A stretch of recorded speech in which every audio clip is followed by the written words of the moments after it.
किशन नाम का एक नौजवान सड़क पर अपनी बाइक पे जा रहा था। उसने दूर की सड़क की किनारे एक कुत्ते की पिल्ले की रोने की आवाज सुनी। वो आगे बढ़ गया और जो दृश्य देखा उसमें उसकी आंखें भर आई। उसने देखा एक कुत्तियां वहां पर मरी पड़ी थी और उसका पिल्ला घायल अवस्था में वहां पर रो रहा था। अरे ये दोनों किसी गाड़ी के सामने आ गए होंगे, इसीलिए कुत्तिया की जान चली गई। लेकिन उसकी बच्चा अभी भी घायल अवस्था में है। अगर मैं उसको यहाँ पर छोड़कर चला जाऊंगा तो शायद वो मर सकता है, इसीलिए मैं उसको घर ले जाता हूँ। ऐसे सोचकर किशन उस घायल पिल्ले को उठाकर घर ले आया और उसकी जख्म पर मरहम पट्टी कर दी। किशन अनाथ था और वो एक अनाथ पिल्ले को अपना लिया। मुझे मालूम है तुम भूखे होंगे, मैं तुम्हारे लिए कुछ खाने की इंतजाम करता हूँ। ऐसे बोलकर किशन उसको दूध और बिस्किट खाने के लिए देता है। खाना खाकर उस पिल्ले की जान पे जान आ जाती है। वो खुशी के मारे भौंकता है। किशन उसका नाम सेरू रखता है। किशन सेरू के साथ रोज खेलता था, खाना भी साथ में खाता था और साथ में घूमने भी जाता था। एक दिन किशन कुछ काम की सिलसिले से शहर से दूर जाने वाला था। सेरू, मेरा कुछ काम है, इसलिए मैं शहर से बाहर जा रहा हूँ। आते आते शाम हो जाएगा। तुम अपना ख्याल रखना। मैं तुम्हारा खाना टेबल की ऊपर रख दी हूँ, तुम खा लेना। लेकिन सेरू किशन की बातें सुनकर भौंकने लगा, मानो वो ये बोल रहा था कि किशन उसे भी साथ में ले। इसीलिए किशन सेरू को अपने साथ लेकर जाता है। सेरू, मुझे लेट हो गया है, मैं बाइक जो से चलाने जा रहा हूँ। तुम बाइक को ठीक से पकड़ रहना, वरना तुम गिर जाओगे। इतने में बाइक एक पत्थर से टकराए तो उसका संतुलन खो गया और बाइक गिर गई। बाइक के साथ साथ किशन और सेरू भी नीचे गिर गए। सेरू को कुछ नहीं हुआ, लेकिन किशन को काफी चोट आई और वो बेहोश हो गया। सेरू किशन की ये हालत देखकर व्याकुल होकर भौंकने लगा और रोड के दोनों छोर किसी की मदद के लिए भागने लगा। तभी उसे देखकर एक गाड़ी रुकी और उस गाड़ी से एक लड़की उतर के बाहर आई और किशन की ये हालत देखकर उसको पास की हॉस्पिटल में ले गई। थैंक यू मैडम, आपकी वजह से मेरा जान बची। अरे नहीं, मुझे थैंक यू मत बोलिए। इस थैंक यू की असली हकदार तो एक कुत्ता है। इसने ही आपका ये हालत देखकर मदद के लिए इधर उधर भाग रहा था। उसको देखकर ही मैं आपकी मदद के लिए आ पाई। इसका नाम सेरू है मैडम, ये मेरे लिए जान से भी बढ़कर है। थैंक यू सेरू। अच्छा, तो आपका नाम सेरू है और आप प्लीज मुझे मैडम मत बोलिए।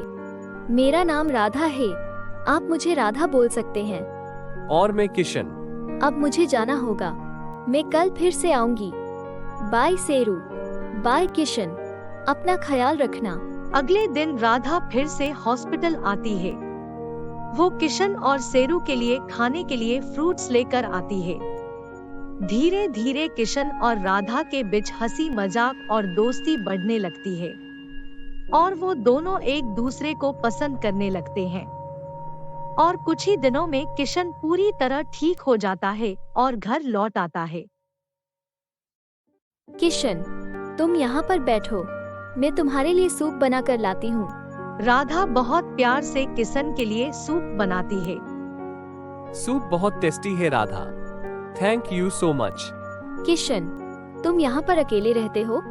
हाँ, मैं अनाथ हूँ। मेरा सुख दुख का साथी सिर्फ सेरू है, वो ही मेरा जीने का सहारा है। इसके साथ ही मैं खेलता हूँ, खाना खाता हूँ, मजाक करता हूँ। समय कैसे जाता है पता नहीं चलता। तुम्हारे घर कौन कौन है राधा? मैं तुम्हारी जैसी बिल्कुल अनाथ हूँ। बचपन से ही मेरी मम्मी पापा कार एक्सीडेंट में गुजर गए और मैं अकेली पड़ गई। हाँ, मेरी देखभाल करने के लिए मेरी चाचा जी है। वो मेरा और मेरी प्रॉपर्टी को ध्यान रखते हैं। उनका एक बेटा है बंटी, जो चाचा जी के साथ कंपनी का ख्याल रखता है। इस बड़ी दुनिया में चाचा जी और बंटी ही मेरे अपने हैं। ऐसे मत बोलो राधा, मैं भी तो तुम्हारा अपना हूँ। अगर तुम्हें कोई एतराज ना हो तो मैं कल ही हम दोनों की शादी की बात करने तुम्हारे घर आऊंगा। इस बहाने में चाचा जी और बंटी से भी मिल लूंगा। क्या कहती हो? ठीक है किशन, तुम कल जरूर आना। मैं चाचा जी से पूछकर तुम्हें टाइम बता दूंगी। मैं अब चलती हूँ, कल मिलेंगे। ए राधा की चाचा जी आलोकनाथ है। वो दिल के बहुत अच्छे और सच्चे हैं। वो राधा को अपनी जान से ज्यादा प्यार करते हैं और भरोसा भी करते हैं। चाचा जी, मुझे आपसे कुछ बात करनी है। हाँ बोलो। चाचा जी, मैं एक लड़के को पसंद करती हूँ और उससे शादी करना चाहती हूँ। अगर आप हाँ बोलोगे तो वो आपसे शादी की बात करने कल घर आएगा। मेरी बच्ची अब इतनी बड़ी हो गई है कि किसी को पसंद की है। तुम उसको कल शाम को यहाँ पे बुलाओ, मैं उससे मिल लूंगा। देखो तो सही मेरी राधा की पसंद कैसी है। ठीक है चाचा जी। हेलो किशन, मैं चाचा जी से शादी के बारे में बात की है। तुम कल शाम को 5 बजे आ जाना। देखो लेट मत होना, ठीक 5 बजे आ जाना। हाँ बाबा, मैं ठीक 5 बजे सेरू के साथ आ जाऊंगा। तुम घर की एड्रेस मैसेज कर देना। अगले दिन शाम को किशन सेरू के साथ राधा के घर आता है। नमस्ते चाचा जी। चाचा जी, ए किशन है। किशन, यहाँ पे बैठो। राधा, किशन के लिए चाय नाश्ता लेकर आओ। किशन बेटा, राधा तुम्हारे बारे में मुझे सब कुछ बोली। मुझे राधा की पसंद पर नाज है। मैं तुम्हारी और राधा की शादी के लिए सहमत हूँ। लो चाय पियो। उनकी ये सारी बातें बंटी सुन लेता है।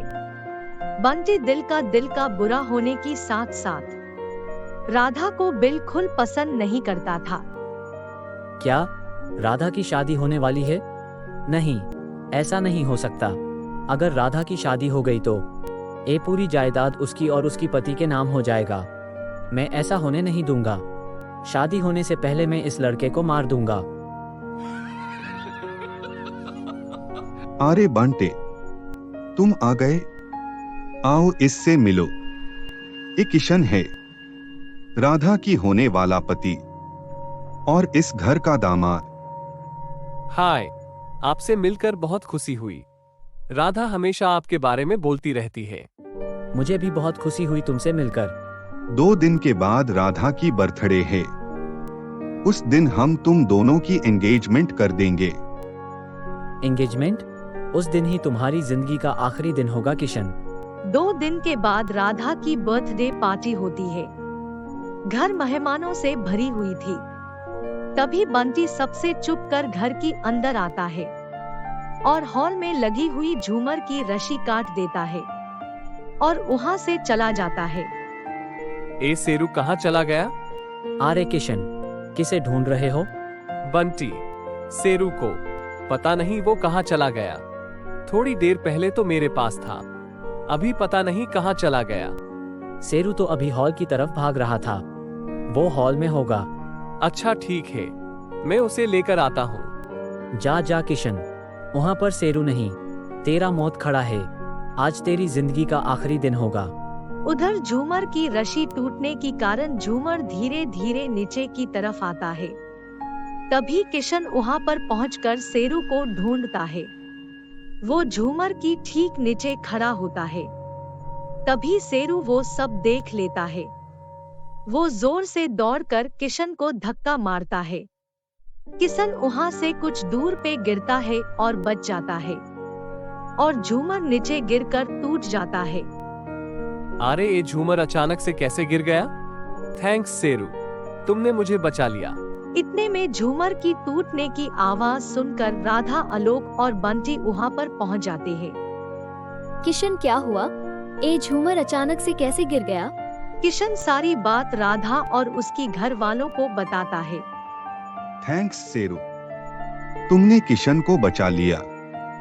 किशन बेटा, जो कुछ भी हुआ उसके लिए मैं तुमसे माफी मांगता हूँ। पता नहीं ये झूमर कैसे गिर गया। कोई बात नहीं चाचा जी, चलिए सब राधा की बर्थडे पे केक काटते हैं। वो सब वहाँ से चले जाते हैं। बंटी की प्लान नाकामयाब होने के कारण वो गुस्से से आग बबूला हो जाता है। उसके बाद सब मिलकर राधा की जन्मदिन मनाते हैं। फिर आलोकनाथ राधा और किशन की शादी की ऐलान करते हैं। कुछ ही दिनों में उन दोनों की शादी हो जाती है। रिसेप्शन वाले रात बंटी की भेजे हुए एक आदमी छुपके से आता है और वो किशन के ऊपर बंदूक से गोली चलाने वाला होता है। तभी शेरू उस आदमी को देख लेता है और उसके ऊपर हमला कर देता है। वो आदमी डर के मारे भागने लगता है और शेरू भी उसके पीछे भागता है। तभी किशन और राधा शेरू को उस आदमी के पीछे भागता हुआ देख लेते हैं। शेरू, कहाँ जा रहे हो? रुक जाओ शेरू, रुक जाओ। शेरू किशन की आवाज सुनकर रुक जाता है और वो आदमी भाग जाता है। शेरू, तुम उस आदमी के पीछे क्यों भाग रहे थे? किशन, ये देखो, यहाँ पे बंदूक गिरा है। एक किसका बंदूक है? और वो आदमी कौन था जिसके पीछे शेरू दौड़ रहा था? किशन, इसका मतलब वो आदमी यहाँ किसी को मारने आया था। वो आदमी कौन था और वो किसे मारने आया था? राधा, पता नहीं, मुझे ऐसे लगता है कि वो आदमी यहाँ पर मुझे मारने आया था। पहले वो झूमर का टूटना और अब इस आदमी का यहाँ आना, ये सबसे ये पता चलता है कि कोई मुझे मारना चाहता है, पर कौन पता नहीं। कौन है वो जो तुम पर बार बार हमला कर रहा है? पता नहीं राधा, लेकिन हमें पहले से और ज्यादा सतर्क रहना होगा। इस बार भी शेरू की वजह से मैं बच गया। थैंक्स शेरू, तुम ना होते तो मेरा क्या होता। अब चलो यहाँ से, वरना चाचा जी परेशान हो जाएंगे। दूसरी बार बंटी की फिर से प्लान नाकामयाब होने पर वो गुस्से से लाल हो जाता है। शेरू की वजह से आज फिर से किशन बच गया। अब मैं देखता हूँ कि शेरू कैसे तुम्हें बचाता है। इस शेरू का कुछ ना कुछ तो करना पड़ेगा। कौन है यहाँ जो किशन को मारना चाहता है? किशन किसी का क्या बिगाड़ा है जो कोई उसकी जान के पीछे पड़ा है? तभी किशन वहाँ पर आता है। राधा, क्या सोच रही हो? किशन, तुम कब आए? जब तुम गहरी सोच में थे तब। वो मैं उस आदमी के बारे में सोच रही थी। पता नहीं तुम्हें कौन मारना चाहता है। इस बात को सोच सोच कर मेरा दिल कांप उठता है। तुम चिंता मत करो, मैं और चाचा जी उस बंदूक को पुलिस स्टेशन में देकर आए। पुलिस अब जानकारी शुरू कर दी है। बहुत जल्दी वो गुनहगार सामने आ जाएगा। अब रात बहुत हो गई है, सो जाओ। कल सुबह हमें पहाड़ी वाली शिव मंदिर जाना होगा। अगले दिन किशन और राधा पहाड़ी वाली शिव मंदिर जाने के लिए तैयार हो गए। तुम दोनों मंदिर जाने के लिए तैयार हो गए। आराम से जाना और अपना ख्याल रखना। किशन, बाइक में मत जाना, मेरा कार ले जाना। कार में जाओगे तो जल्दी पहुंच जाओगे और आज मौसम भी खराब है, शायद बारिश भी हो सकती है। और हाँ, तुम दोनों जाओ, शेरू को मैं अपने पास रखता हूँ। ऐसे भी तुम दोनों आज वापस आ जाओगे। उतने देर तक मैं शेरू का ख्याल रख लूंगा। ठीक है बंटी। उसके बाद किशन और राधा वहाँ से चले गए। जा किशन जा, अब तुम दोनों शिव मंदिर नहीं, सीधा यमलोक पहुंच जाओगे। अब मैं देखता हूँ तुम दोनों को अब कौन बचाता है। तुम्हारा मसीहा शेरू अब मेरे पास है। ऐसे सोचकर बंटी मन ही मन खुश होता है।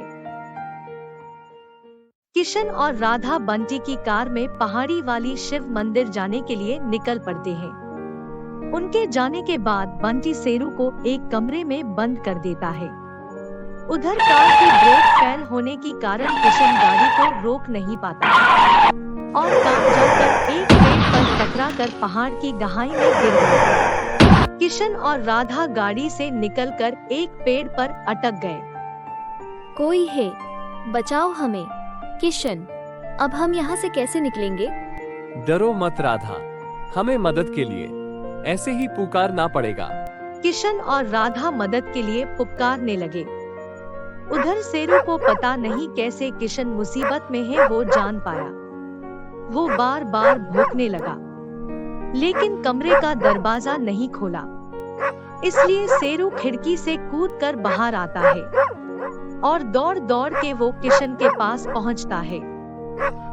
किशन और राधा को मुसीबत में देखकर शेरू पास की पेड़ में लटकी हुई एक रस्सी लेकर उनके पास फेंकने लगा। वो अपने मुंह में रस्सी को पकड़कर किशन और राधा को ऊपर खींचने लगा। शेरू की मदद से वो दोनों ऊपर आ गए। थैंक्स शेरू, तुमने फिर से हमें बचा लिया। तभी बंटी की भेजे हुए कुछ गुंडे वहां पे पहुंच गए और वो लोग किशन और राधा को बंदी बनाकर आलोक की पुरानी फैक्ट्री में ले गए। कौन हो तुम लोग और हमें इस तरह क्यों पकड़ कर रखे हो? किशन, ये फैक्ट्री कुछ जनी पहचानी जैसी लग रही है। हाँ, याद आया, ये तो हमारी पुरानी फैक्ट्री है जो बंद पड़ा हुआ था। लेकिन हमें ये लोग यहाँ क्यों लेकर आए हैं? कौन हो तुम लोग और हमें यहाँ क्यों लेकर आए हो? खोलो हमें। इतना भी क्या जल्दी है राधा? बंटी, तुमने ये सब किया है? हाँ, मैंने ही किशन के ऊपर बार बार हमला कर रहा था। लेकिन तुमने ये सब क्यों किया? किशन तुम्हारा क्या बिगाड़ा है? मेरा गुनहगार किशन नहीं, तुम हो राधा। बचपन से ही पापा तुमको ज्यादा प्यार करते हैं, उनकी लाडली तुम हो। यहाँ तक कि अपनी पूरी जायदाद उन्होंने तुम्हारे और किशन के नाम कर दिए। मुझे पैसा चाहिए, पैसा। इसीलिए मैं किशन को मारना चाहता हूँ ताकि तुम्हारी पूरी जायदाद मेरी नाम हो सके। छी बंटी, तुमने सिर्फ जायदाद के लिए किशन को मारना चाहा।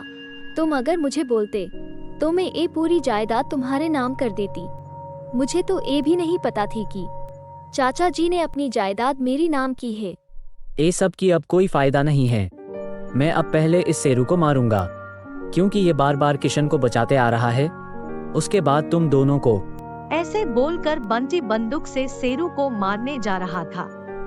तभी पीछे से बंदूक की आवाज सुनाई दी। बंटी पीछे मुड़कर देखा तो वहाँ पर आलोक नाथ पुलिस को लेकर आए थे। आलोक गुस्से से आकर बंटी को चांटा मारते हैं। मुझे शर्म आती है तुम्हें अपना बेटा कहते हुए। इंस्पेक्टर, ले जाओ इसे। पुलिस बंटी के साथ साथ उसके आदमी को भी गिरफ्तार किया। आज शेरू की वजह से ही बंटी पकड़ा गया और तुम दोनों बच पाए। थैंक्स शेरू। उसके बाद शेरू के साथ सब हंसी खुशी रहने लगे और शेरू को उसकी गर्लफ्रेंड बेला मिल गई। आपको मेरी वीडियो अच्छी लगी है तो अपने फ्रेंड्स के साथ शेयर जरूर कीजिए और हाँ दोस्तों, लाइक और सब्सक्राइब करना मत भूलिए।